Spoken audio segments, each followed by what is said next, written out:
A shocking revelation has shaken the global K-pop landscape. Jungkook, the member long celebrated as BTS's most unshakable force, is now the center of a storm that refuses to subside. The question that has left millions restless is as urgent as it is haunting. Why has Jungkook distanced himself, particularly from Jimin, the very member once described as a safe place?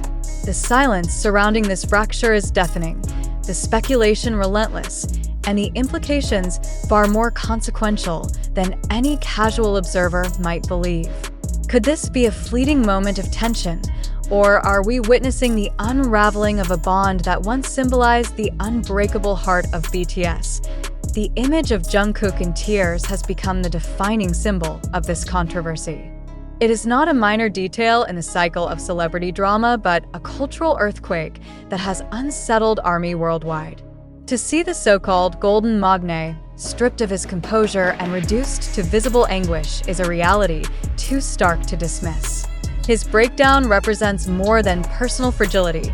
It is a rupture that challenges the very narrative of BTS's unity. The group, so often celebrated for their resilience and solidarity, now faces a public grappling with a truth too heavy to ignore. Even the strongest ties may fray under unbearable pressure. This fracture did not appear suddenly. Observers traced the earliest signs to the group's time in Los Angeles, where whispers first spread of a noticeable shift in Jungkook's demeanor. Once the source of boundless energy and reliability, he appeared withdrawn, detached, and distant. Photographs that once portrayed light-hearted brotherhood began to tell a different story. Jungkook's eyes distracted, his posture disengaged, his smile conspicuously absent. Rumors of Jimin's quiet admission that Jungkook had become harder to approach ignited a wildfire of speculation. For fans who had always viewed their bond as one of BTS's most stable pillars, this suggestion felt less like gossip and more like betrayal. The emotional cost of this shift is not lost on fans. Jungkook himself had often described Jimin as his anchor, his safe place in times of instability. Their interactions, whether during performances, interviews, or casual behind-the-scenes moments, had long been viewed as evidence of the group's intimate cohesion. The sudden absence of that warmth strikes at the very heart of ARMY's faith in the group's identity. What once reassured millions now breeds only questions. Has something irreparably changed? And if so, why? Some fans argue this fracture is rooted in an interpersonal conflict. Others insist the cause lies in the extraordinary pressure Jungkook shoulders as both an individual and as part of a global empire. The stakes of BTS's anticipated comeback were higher than ever during their time in Los Angeles, and the burden of carrying those expectations may have pushed him past breaking point. Known to internalize stress rather than express it, Jungkook's tears may have been the inevitable outcome of years spent suppressing weight no one human could bear alone. Yet, the timing, his visible distance from Jimin, has rendered such explanations incomplete. Every detail is now treated as evidence. Footage of Jungkook turning away on the LA pier, Jimin's voice trembling when asked about him, subtle shifts in their body language, all are dissected frame by frame, analyzed as though they were codes waiting to be cracked. Theories abound. Some suggest RM quietly attempted to mediate between them. Others speculate that unresolved disputes remain buried beneath a fragile surface. The truth, however, is absent, hidden behind a silence that grows more unbearable with each passing day. This silence is its own form of communication. It fuels speculation, amplifies uncertainty, and transforms ambiguity into a performance consumed by millions. Is this silence meant to protect their privacy, or is it a deliberate strategy to hold global attention ahead of the group's comeback? The lack of clarity raises deeper questions about the machinery of the entertainment industry. Are we witnessing an authentic fracture between Jungkook and Jimin, or are we consuming a narrative carefully crafted to manipulate public attention? What cannot be denied is the impact of these tears. They have altered the way BTS is perceived. No longer is the group viewed solely as an invincible collective of flawless performers.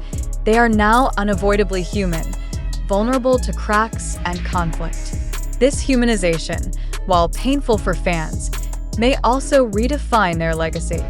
If BTS's greatest strength has always been their unity, then Jungkook's visible suffering has exposed how fragile that unity can be under the relentless weight of global expectation. The fandom's role in this unfolding saga is equally complex. Every retweet, every theory, every slowed-down clip replayed endlessly across TikTok, Twitter, and YouTube fuels the storm. Fans claim their scrutiny stems from love, yet their obsession risks transforming support into intrusion. Loyalty is no longer measured by silence or respect, but by the intensity of speculation. The result is a paradox. The very devotion meant to protect Jungkook and Jimin may be exacerbating their struggles, turning private pain into public spectacle. This phenomenon extends beyond the boundaries of fandom. It raises urgent questions about how modern audiences consume celebrity narratives. Are we truly searching for truth? Or are we complicit in manufacturing drama out of fragments and silences? Does repetition, clips replayed, quotes misinterpreted, create truth? Or does it simply amplify illusion? In this environment, the line between authenticity and fabrication collapses, leaving only a cycle of obsession sustained by algorithms that profit from uncertainty. IT is this very uncertainty that now haunts ARMY.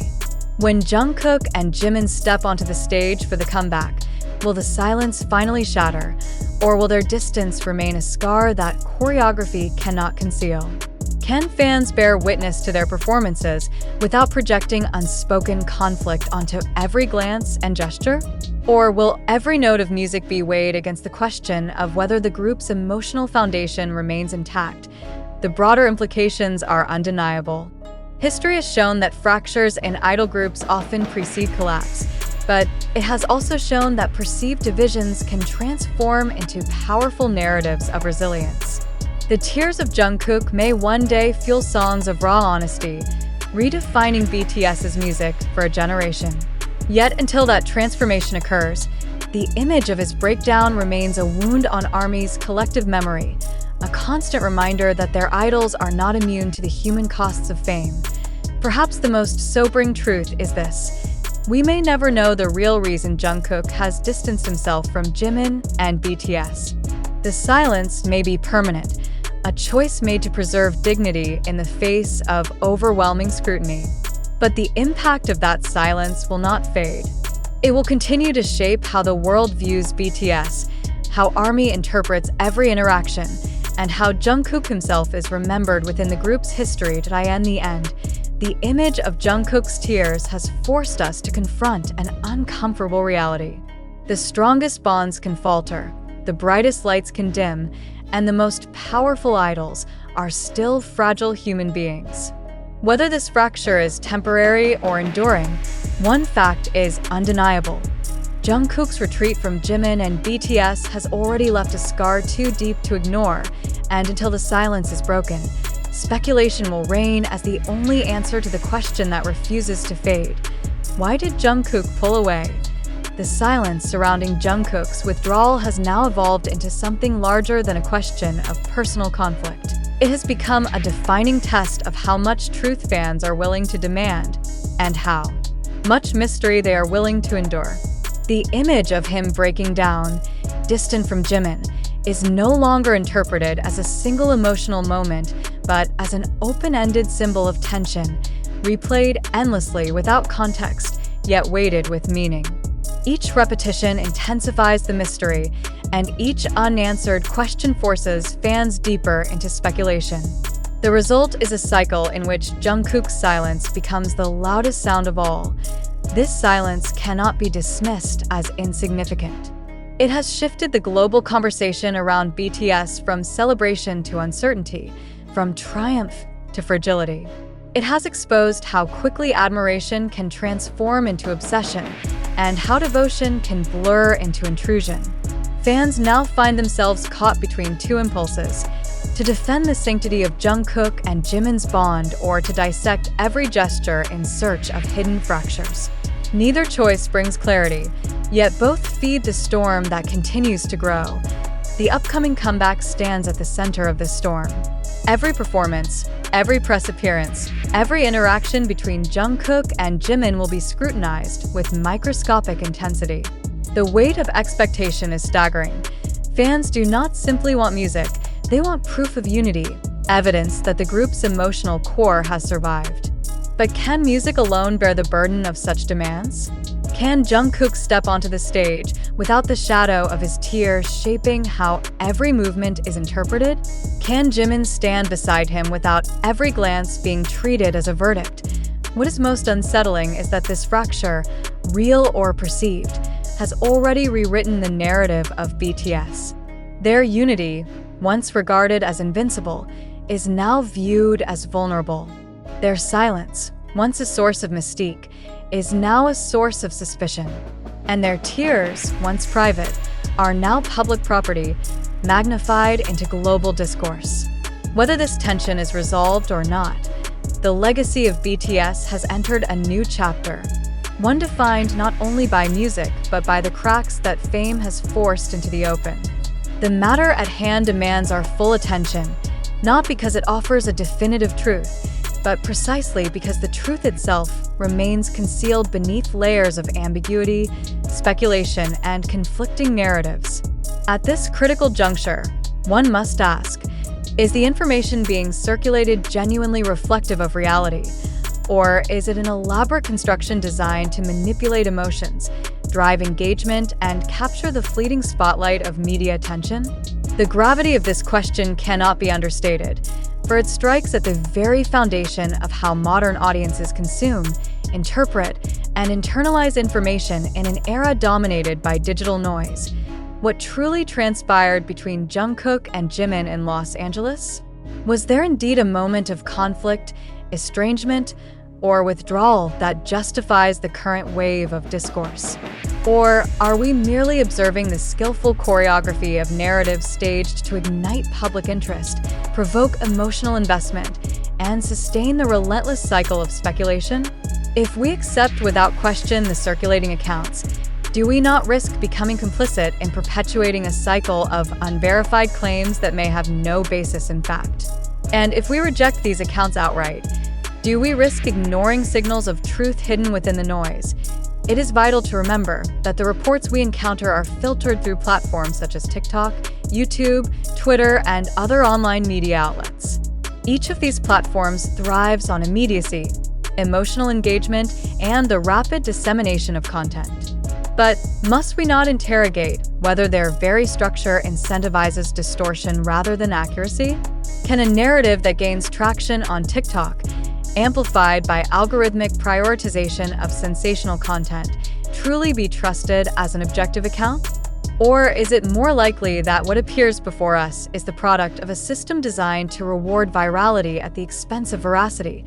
Consider the countless discussions proliferating across fandom communities. Each interpretation, each emotional reaction, is layered with personal bias, selective perception, and prior loyalty to certain members of BTS. When fans speculate about Jungkook's absence or Jimin's silence, are they uncovering hidden truths?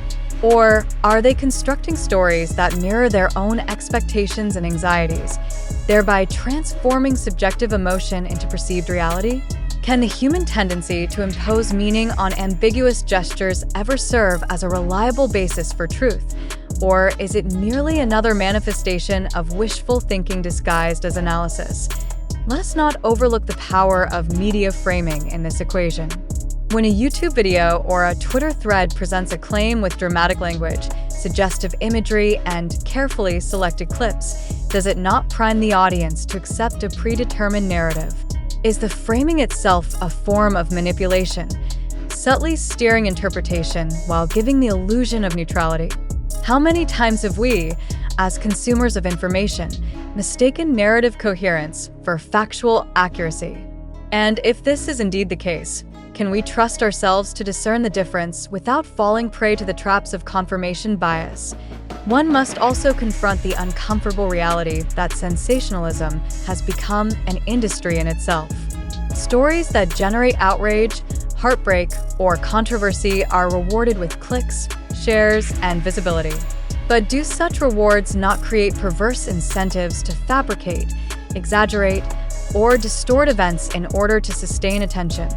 Could it be that the supposed tension between Jungkook and Jimin has been exaggerated, or even entirely manufactured, not because it is true, but because it is profitable?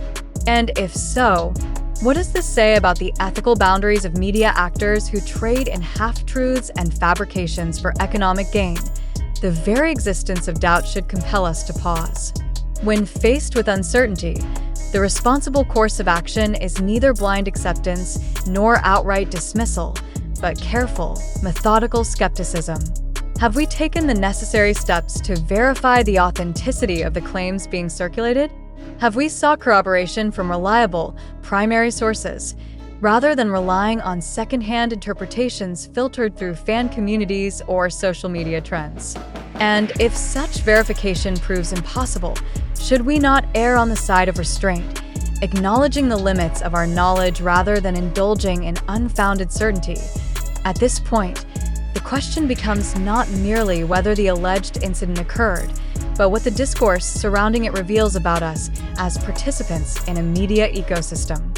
Why are we so eager to assign meaning, to demand answers, to dissect every detail of body language, expression, and silence? Does our relentless search for narrative coherence stem from genuine concern for the individuals involved, or is it motivated by a deeper psychological need for drama, closure, and emotional engagement? Can we claim to prioritize truth when, in practice, we may be prioritizing entertainment under the guise of concern? The implications extend far beyond a single incident or a single fandom. They strike at the heart of a broader cultural phenomenon: the collapse of boundaries between fact and fiction in the digital age. If millions can be mobilized by speculation surrounding Jungkook and Jimin, what does this suggest about the power of unverified narratives to shape perception, influence behavior, and even rewrite collective memory? Are we, as a society, not in danger of allowing the most sensational claims to overshadow the most verifiable truths? And if so, what responsibility do we bear as individuals to resist this drift toward unreality? The role of the audience cannot be understated. Each like, share, or comment contributes to the amplification of a narrative, regardless of its accuracy. Each moment of uncritical acceptance strengthens the feedback loop that rewards sensational content and punishes careful, sober reporting. In this sense, the question is not only whether Jungkook and Jimin's alleged dispute is real, but whether we ourselves have become complicit in blurring the line between fact and fiction. Are we truly seekers of truth, or are we passive participants in an economy of attention that thrives on our emotional vulnerability? Let us, therefore, confront the question with the seriousness it deserves. Do you, the reader, truly believe that this event occurred as described? Or do you suspect that what you are witnessing is a carefully engineered spectacle designed to ensnare your attention, provoke your emotions, and entangle you in endless cycles of speculation? If you hesitate to answer, what does that hesitation reveal about the nature of truth in the digital age? And if you answer with certainty, on what foundation does that certainty rest? Verified evidence, or the persuasive power of narrative? It is perhaps most disturbing to recognize that in many cases, the truth may never be conclusively known. If those directly involved, Jungkook, Jimin, or other BTS members, choose to remain silent, what authority do we have to impose interpretations upon their actions? Can we justify transforming private individuals into public spectacles simply to satisfy our appetite for explanation? And if we cannot know the truth, is it not wiser to embrace uncertainty than to cling to illusions of certainty? In conclusion, the incident under discussion serves as a mirror, reflecting not only the complexities of celebrity culture, but also the vulnerabilities of our collective media consumption habits. It challenges us to examine the reliability of our sources, the motives behind media narratives, and the role we ourselves play in amplifying them.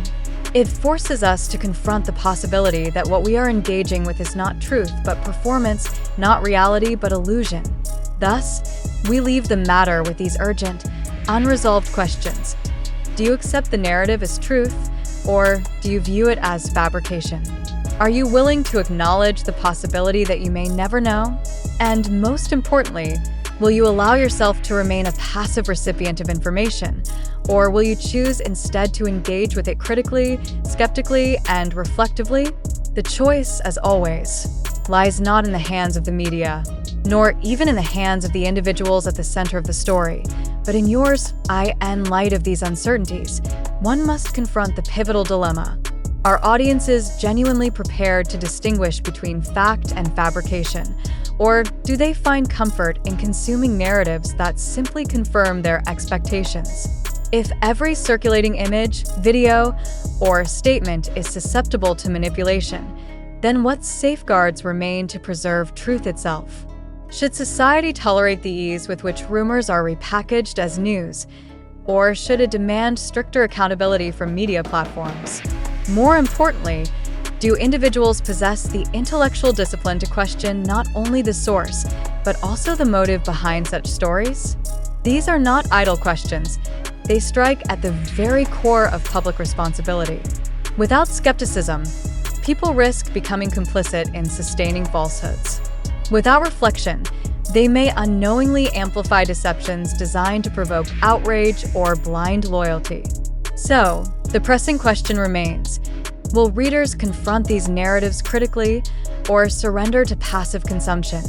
If every reader abandons the responsibility to question, then who will safeguard truth from distortion?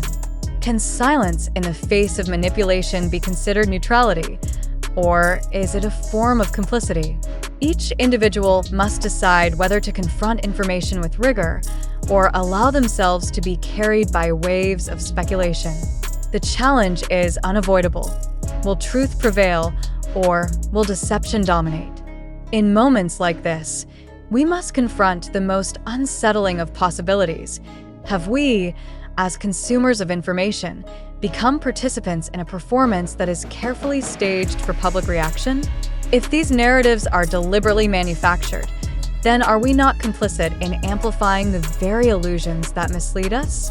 And if, conversely, the events are genuine, what does our constant suspicion reveal about the erosion of trust in modern media ecosystems?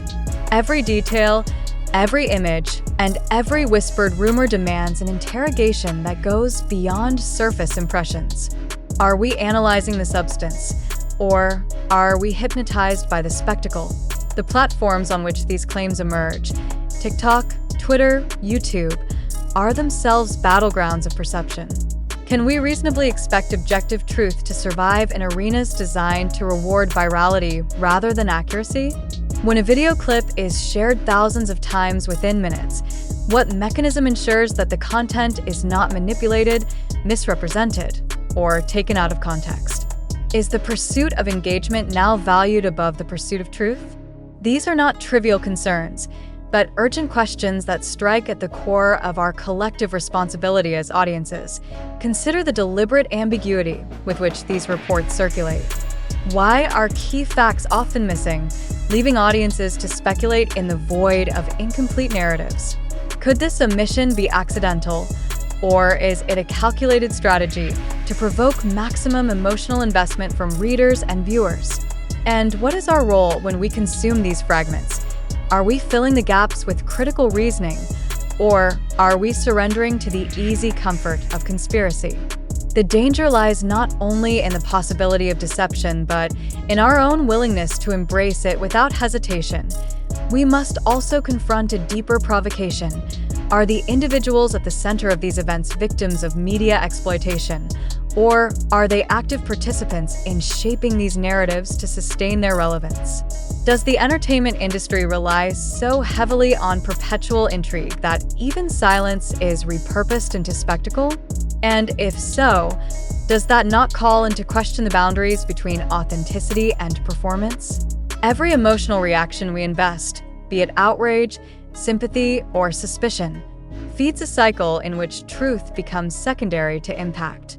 Is that not a form of manipulation we willingly accept? At the same time, it is necessary to acknowledge the genuine vulnerability of those targeted by unverified stories. If falsehoods are indeed at play, then reputations, careers, and even mental well-being are placed at risk for the sake of sensationalism. Should we not ask whether our appetite for scandal has grown so insatiable that human cost becomes irrelevant? Or is it precisely this human cost that the architects of such narratives exploit most effectively, knowing that audiences will always react more strongly to vulnerability than to fact? The call, then, is for an uncompromising skepticism. Every headline must be dissected. Every viral clip must be questioned. Every sudden narrative shift must be challenged. Are we prepared to do this? Or have we grown too accustomed to passive consumption to resist the flow of manipulation? Without skepticism, we remain captives to the very forces that seek to shape our perceptions for their own ends. With skepticism, we reclaim the agency that modern media so often strips away.